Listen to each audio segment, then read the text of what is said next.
isasali na natin ang ating dinuguan dito sa ating lalagyan. Ito na mga gar, yung dinuguan natin nilagay dito sa ating lalagyan.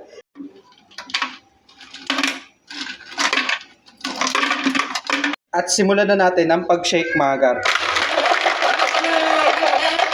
At para manamis-namis mga gar ang ating dinuguan shake, lalagyan natin siya ng asukal mga gar.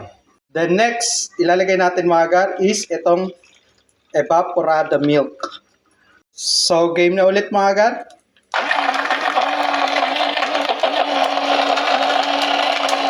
So okay na to mga gar, kaya isasali na natin siya mga gar. So ilalagay natin is itong chunks ng ating dinuguan mga gar. Alright. Mini marshmallow nga pala mga gar ang next nating itatoppings.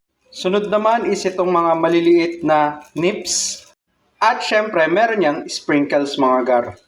Saka natin ulit lalagyan ng chunks ng ating dinuguan mga gar. Yan. All goods na. At ito na nga mga gar ang ating finished product, ang ating dinuguan shake. Shesh! Napakaangas! Eh!